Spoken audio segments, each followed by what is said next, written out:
Hi, I'm Debra Holt, and this is Lifestreams. I'm so glad you joined us today. Make yourself comfortable, and I have a guest with me today, so you're in for a real treat. Well, today I have with me Sharon Blazer, and she is a blessing. She is an author of children's books and an illustrator of children's books. And she also is a photographer, amazing photography. Sharon, I'm so glad you came today. Thank you for having me, Deborah. We're just going to have a really enjoyable conversation because we both love the arts, and God is moving through the creative arts. He is opening up so many different avenues about the creative arts. So, well, I'm going to get right into your story because we want to hear your story, and I'm anxious for my friends out there to hear your story. Sharon, I always like to talk to people. This is kind of a Christian-based program. I always like to talk to them about how they came to know the Lord, and then we'll lead into what you're doing with your life. Okay. But how did you come to know the Lord, Sharon? How did you know that He was real? Well, I grew up in church, and the earliest I can remember is probably 5. But the church that we were in was not a faith-based church of where you knew the Lord personally.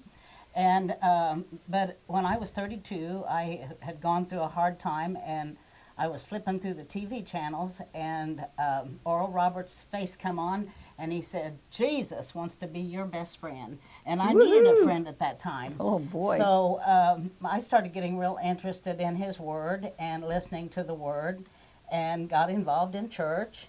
And the first church that I went to because they had a commercial on TV, and it showed them lifting their hands in praise. And I said, "Oh, Lord, I praise like that, So I started attending that church, and I was there about 8 years. And then... So during that time, did you, really feel the presence of the Lord and see Him moving? Yes, I did. I actually seen electricity from the pastor's hands. Oh, wow. One time when he was ready to lay hands on me, I could see the electricity come, and I found the Holy Spirit at that time. And then That's I was awesome. wounded in that church and left the church, and was called to another church where I was being used many times and doing the things that they actually needed. They didn't have anybody, the announcements and making the announcements, and didn't you share with me like you were sewing and making costumes? yes, I wrote the plays for the children and made all the costumes and produced the plays. And So there again, there's yes. that creativity. God has used creativity in your life from way back. It's just always been a kind of a skill that He's used for His purposes in your life. I think that's so exciting. Well, I didn't really know that I had the creativity that He moved me into later. Another downtime in my life, I was had lost a lot of things. I'd lost my home and lost a business and had 2 broken ankles, and then had a car accident, and then had a heart attack. Oh, my goodness. And had to move into a basement apartment. Wow. And I kept saying, "Lord, why are you doing this to me? We were best friends, and I loved you so much," and I felt like He had abandoned me. And but during that time was when my creative gifts came out.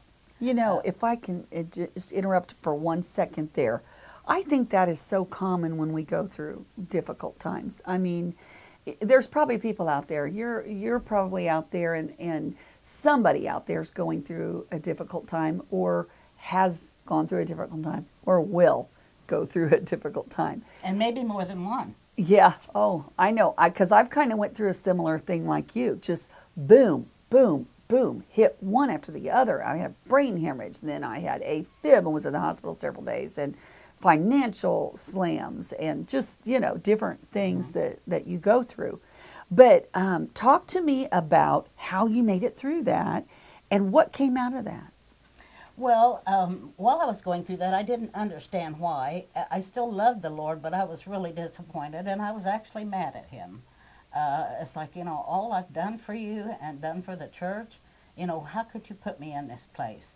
But at that time, I was in an apartment building where a lot of drug users moved in and out, and I was able to minister to a lot of those people. Wow. Even though I didn't think that was my purpose. But And while I was there, I was puppy sitting for my son, and so I started taking pictures of the puppy, and then the Lord led me into making greeting cards and calendars and So kind of that's where the creative things really birthed. started. Yes, when I wasn't really close to the Lord, even though I knew He was close to me, I didn't feel it, you know. But Let's talk about that. Now, what are your thoughts on that about Christians who can talk to God that honestly and tell him how they feel? I feel abandoned. Where are you? You know, I hear Christians talk both ways. I hear Christians say, well, you know, how could you question God? And then I hear other Christian friends who say, well, he knows what you're thinking anyway. So isn't it okay to be real and to express yourself this way? Because truthfully, if we're thinking it or we're feeling it, he knows it. well, that's where the friendship part comes in. When you have been a friend of God and when He's been your friend, you can be honest with Him. And you can say, where are you? You know, where are you? Why aren't you showing what is the purpose of this? You know, what, but, and I didn't see the purpose of it until He started moving me out of that situation and into a better place to live and more finances. And then I saw, as looking back, I could see, you know, where I had worked in other people's lives and got to minister to. What a harvest field. I mean, Yes. you were right there. You were right there amongst, you know, drug trafficking and different things going on in that building. And I mean, I look at you and I think, wow, he only trusts his real trustworthy daughters and sons with those kinds of assignments. Yes, I mean, believe that. I see that, you know, and yet I totally feel you because I've been there where I've asked God, why am I going through this? Why am I here? Why am I going through this? So I can totally relate to those feelings too. And I tend to be more of the side that thinks it's okay to talk to God like that and tell him your feelings, tell him your questions, because he truly knows what you're thinking anyway. He knows your feelings. And really, in our feelings, it's kind of like I told somebody the other day, in our feelings, we're not saying that we don't have down in our spirit as an act of our will. We are still going to walk with God as an act of my will. That never leaves you. That Yes. does not leave, because that hole in your heart has been filled with the Lord. You Yes. know, but you still have questions as to why Sure. you're going through the things you're going through, even though you know that He loves you and you don't stop loving Him, but you're disappointed, you know, for Yeah. what's happened. I think it's John Kilpatrick who was the pastor of the church that started the Brownsville revival. John Kilpatrick has a DVD series called Disappointment with God. And it's all about this very subject of disappointment with God. And we get disappointed that when our life doesn't go the way we want it to. I saw a sign the other day. I'm still processing how I feel about it. But I saw a sign the other day and it said, it's all about how you handle plan B. Yes. It's all about how you handle This was not plan my B. plan. Yeah. This, you know, Yeah. I had plans of retiring, living in Hawaii, Yeah. and big things in my life, you know, taking Yeah. pictures of flowers maybe the rest of my life. In Hawaii. Yeah. I but like that thought. But that did not turn out, you know. Yeah, yeah, yeah. And I think, you know, it's normal. We are human. We are filled with humanity and human emotions. And although we don't choose to walk carnally, we have to process how we're going to handle those emotions. And being honest with God, I think, is the very first step. I think the very first step is being honest with yourself and with God. So I'm just so proud of you where you've, you know, come from. And I just think how blessed those people were in that scenario of where you were in that difficult situation, how blessed that God sent that light in there. I've done street witnessing in hard neighborhoods. You know, sending that light in there is God's heart because He loves them. He loves the hurting. There's nobody more dear to God and to Jesus than the lost sheep, the wanderer that's looking and trying all kinds of vices to fill that hole, and they're searching. And what a wonderful thing.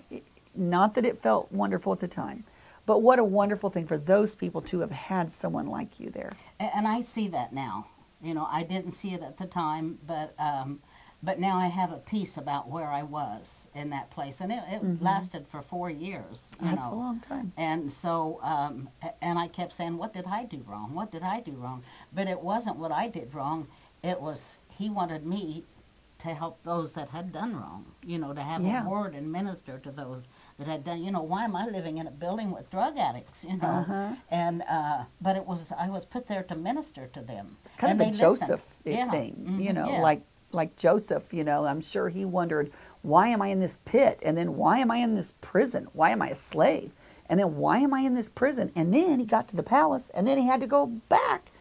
Oh, and my I thought goodness. it would never end. You know, every day it's like, when are you going to move me out of this place? Not today. You Not know? today. Not today. Well, I'll tell you what, I've heard that "not today" thing. I've heard it. I've heard that not yet, you know. And there are some difficult things even right now that I'm still walking out, that I know there's a better coming. There's a better thing coming. There are more feelings and more experiences that are going to be awesome coming.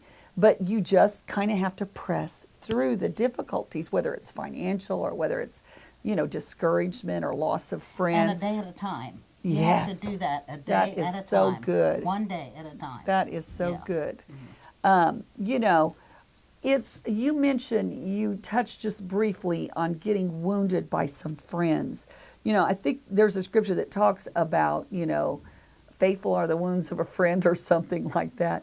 I can't remember exactly what it says, but I know there's nothing more painful than the wounds of a friend. Now, can you share it all about the story of how you had laid your heart out and done things and then got wounded? Or however much you want to share or don't want to share, that's fine. But touch on that just really for someone out there who right now maybe has just been wounded by some people that they've given and given and given to. I was in a church where I was quite active, and I had a heart to give and to bless people. And I had paid the way for several women, that was 13 women, to go to a Joyce Meyer conference. I had paid for their tickets and paid for their hotel rooms. And then when the next year came along, I had a heart to do the same thing, to bless them again or bless some others. And it didn't turn out. I was in the middle of losing a business, and I didn't have the money for it. And when I told them that I didn't have the money for it, I was actually surrounded in church by them, and they wouldn't let me out of the pew. I had to climb over a church pew to get away from these women. Wow. And they didn't have any money involved. And the funny thing about it was that Joyce Meyer came to town 30 days later, and not one of them went out to see her, and it was free. Oh my goodness. Yeah. Oh my goodness. I went out to see her, Oh and my goodness. not one of them showed up. And I thought that was just really, that really hurt me, you know.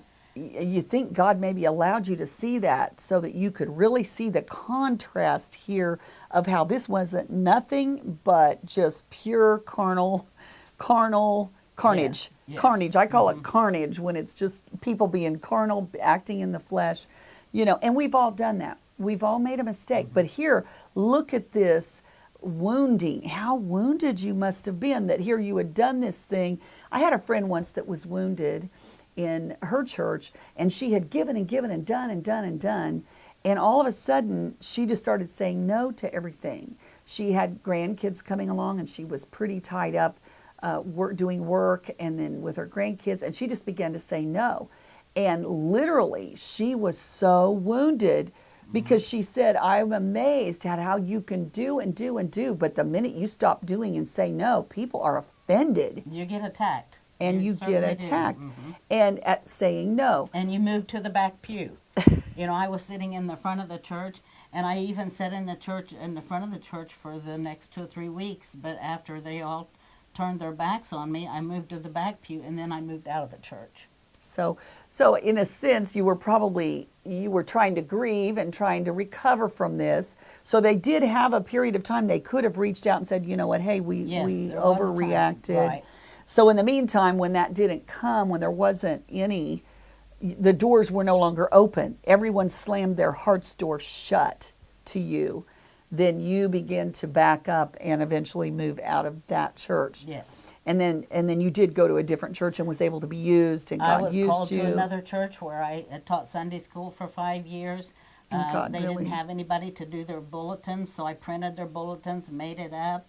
I wrote all the children's programs, the plays that they put on for Easter and Christmas, and actually made the costume, bought the material. So I was used mightily in the next church. Isn't it funny how nothing is ever wasted? What looks to us like such waste and such carnage, God actually ended up using in a long run because of this creativity that's been released. Let's start talking about the creativity part. Okay. Why don't you talk to us about the creative thing you're working on now? And see, this is the hope. We can all have hope no matter how much, we are going through. There is some light in that darkness for you. So talk to me about what God's doing here. Well, it started with a friend of mine becoming ill, and at that time I was broke and didn't have any money to buy greeting cards for him, and I said, Lord, I can't buy greeting cards for this gentleman, and he said, make your own. So I started making greeting cards, and then from there I went to calendars and used my pictures on them, my photography. And then when I was living in that basement apartment, God moved on me to write a book, a children's book about my son's white husky puppy. And then that turned into the second book. And then the second book, the first book is Hey, It's Me, Echo. And it's all about the first year of her life and all the antics she gets into. And then he moved me out of that basement and moved me into an apartment where I lived next to the woods, and I saw lots of animals. So I incorporated in all the animals in the second book, Hey, It's Me, Echo. I'm grown up now. So where she talks to chipmunks and raccoons. Show them a few of the pictures inside. I love it, how it's so bright colored, and it's just so, kids would love this. I mean, I totally can see kids would love this. It's bright colored. The story is interesting. Almost everybody loves dogs. See the little chipmunks? Oh. The little chipmunks live right outside my door. And, so what a contrast here. Yes. Now, you went from this basement apartments without having much windows even, and now you have doors that go out into nature. I can stand right in my living room and take pictures of a red fox. I've had red fox. We have raccoons every night that come out and eat. I've seen every type of bird in Illinois that is there, and have been able to take pictures of them. And my photography has been displayed at the Rock Springs Center. I had 60 photographs on display for 60 days out at Rock Springs, so that was a big deal to me. And now Echo, she had a date with a copper-colored husky in the book, and now he's come to live with him, and they've had 5 puppies. So my third book is about Echo and Red having a family. So I'm anxious to get these out in the market and get them sold. That is so exciting. And I don't think any of this would have come about if I hadn't have been in the dark place that I was. I think that's right. I think things are birthed in the dark places. Yes, they are. And even though you don't think God's there, He's there, you're just not hearing from Him. He's busy doing things, moving people around, moving situations around so He can move you into that place. That is so true. I remember one time walking into the church that I attended at that time, and I was going through one of the worst times of my life. I mean, I was going through dark despair, being attacked by the enemy. I mean, a lot of dark stuff coming against me, and I was feeling it. But when I walked into the church, one of the gals that was a dear friend walked up and said, "You are just glowing. I just see light coming out all around you. There is just a glow." And that scripture says, when we are weak, He is strong. I felt at my weakest point as far as fighting the darkness and having to press through by faith. But He's showing Himself through you. Yes. When we're weak, He is strong. So His light came through, and it was more of Jesus coming through. I think until we go through these times, I call it the chosen. Because, just like Joseph, when you're chosen, be prepared. You're going to be set aside somewhere, set aside by yourself. He's going to get you alone. You're going to be tested. There are testings you have to go through when you are chosen. And I call it the chosen times. But there are things that will come out of it and be birthed, Yes. that couldn't have been birthed any other way. It's kind of like you're in the birthing room. You don't get a big audience. Nobody wants a big audience And in the the birthing labor room. hurts. And the labor is And it lasts for uncomfortable. hours. And it seems like it even lasts longer than it really Yes. does, because you feel, and I remember, in childbirth, you're questioning, you're thinking. I remember, my daughter at transition phase, where the baby was about to come into the room and be birthed. I remember her saying, I can't do this, I can't do this. I wanted to call it off. Yeah, so did she. She was like, Lord, I can't do it, I can't don't do want to have it. this baby. Let's just stop this now. I can't do it, I can't do it. And I said, yes, you can. Millions of women have done it. You can do it. But I remember feeling that way. And that's feeling how you like, feel. Mm-hmm. And you feel like you can't do it. And that's how we feel in the dark times. But look at the beautiful things that are birthed. So maybe you're out there today and you're walking through a dark time. What would you say to them, Sharon? What would you say to somebody out there who's really, really walking through it? I would say don't give up. Don't stop believing. Just because you're not hearing from the Lord doesn't mean that He is not there. He's doing something in the background. He's doing something that's going to be wonderful in your life. So just don't stop praying. Don't stop believing. And go through what you have to go through. We all have to go through some stuff. But you're good on the other side. Amen. That is so through. true. That is so true. Well, if you want an opportunity to have these books, you can call myself, 217-454-6200, the number that's at the end of the program. And then, Sharon, why don't you give your number if you want them to contact you that way, or if you prefer an email, give them an email. Well, I can do both. I have a phone at 217-706-7390, or they can reach me at s.blazer, B-L-A-Z-E-R, at comcast.net. And I will be glad to send you books. Yes, they would enjoy this. These make great gifts. Now, how much are the books? The books are $10 a piece. That's a good price. If you buy both of the first ones that are finished, it'd be $18, so they would be $9 a piece. Oh, that's a good price. That's a very good price. Very good. Well, I also just got my books back. I have written a book. Also, going through the hard times, some things have been birthed. And this book is called My Sword, My Tongue.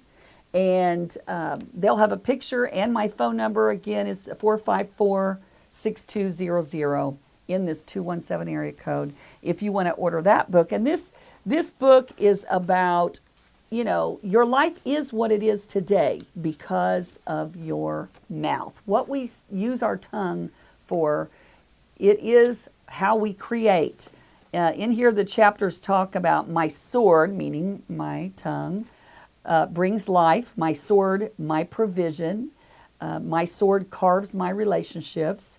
My sword, my tongue of reproof, how sometimes our tongue is used to reprove. My sword in the sheath, and that's when we have to just put it away, and the Lord tells us, not right now, not today. You're not going to say that today. And you have to just put that sword in the sheath. And that's, to me, that was the hardest one. And the book of James talks about that. If you want to look up some reference on that, the book of James talks about no man can tame it, only God. And it takes God working through us. My sword, my tongue of obedience. My sword, His reward. The good things we do with our mouth are His reward. It's for His glory. And then the last one, my sword, the harvest sickle. There's a big harvest out there. The very last chapter is about the harvest because, the harvest fields are white. They're so ready. And that is one of my big passions, is getting the word out to people who don't know the Lord, haven't started a relationship with the Lord. And also the plan of salvation is in the book. If you've never started that journey and you would like to start that journey, it's in here. Also, if you want to buy these as gifts, these are $10. And if you want to buy these and give them as witnessing tools, It is very easy to understand, a very quick read. My friend just read them. She wanted to buy my first copy, so she did, and she read it in like an hour. It took me about 2 hours, but she's a fast reader. She read it in like an hour. But it is a very powerful thing. The Bible says that there's life and death in the power of the tongue. And we are creating with our tongue. We're either creating good or we're creating darkness. We're either speaking life or we're speaking death. And so that's what that book is about. And you know, this is a season of the creative arts. I just see the creative arts coming to life. And at our ministry building, Lifestreams, we're wanting to do more and more things with the creative arts. We've invited Sharon to come and do a book fair with us. We're going to have a book fair where people can display their Christian books. Maybe you're an author. Maybe you have written a Christian book and you'd like to have a place where you can do a book signing. You can contact that same number for the book signing so that you can display your books, or maybe other types of creative arts that maybe you create other things, create jewelry, or create purses or whatever it is. Okay, well, we got a few minutes left here, Sharon. Is there any other thoughts while we've been talking about your life and your experiences? Anything that maybe you'd like to add to that? And then after you do add whatever it is you'd like to add, then maybe just a prayer over the people out there that are struggling and haven't gotten to the finished product yet. They have dreams of maybe not books, but designing clothes or going to college, or they have dreams that they haven't fulfilled yet. And so anything you want to share, and then a prayer. Well, I would just say, don't be in fear. Just step out. When you believe that God is telling you something or creating something in you, go ahead and try it. And don't be afraid to fail. Maybe it isn't the first thing you try. Maybe it isn't the second thing you try. But He's got something, and He's leading you there. Even if you're through your failing, He's leading you to the place of where He has for you. And Boy, that's good. The gift that He has to give you. Mm-hmm. That is a really good word. That is so true, because we learn from every experience. And I've had businesses. I mean, my daughter and I opened a boutique, and we did it for a year, and it just didn't go. And I've had other things that I've started into. So you learn things from every one of those attempts. I learned something. I think it was Hershey and J.C. Penney that went bankrupt over and over and over, I think up to 6 times. And they ended up making so much money finally when they got to their success that they actually tithed 90% and lived off 10%. Isn't that amazing? And don't quit. Don't quit. See, they weren't didn't quitters. quit. That's right. Don't be a quitter, because God has that out there for you. And we just ask His blessing on you and on your creative gifts, and your trying. We ask your blessing on your trying. Yes, bless the efforts, Yes. every effort. That's Well, we're out of time. I do want to say, if you haven't started that journey, it's very simple. Just ask Jesus into your heart and tell Him you want to start your new life with Him. His sins, your sins rather, are under His blood. It actually became His and got washed by the blood. You gave them to Him. So, and then you just believe and call yourself a Christian and tell someone, share that with someone. Well, we got to go. Until next time on Lifestreams, God bless you. Bye-bye. Thank you, Debra, for having me. You're welcome.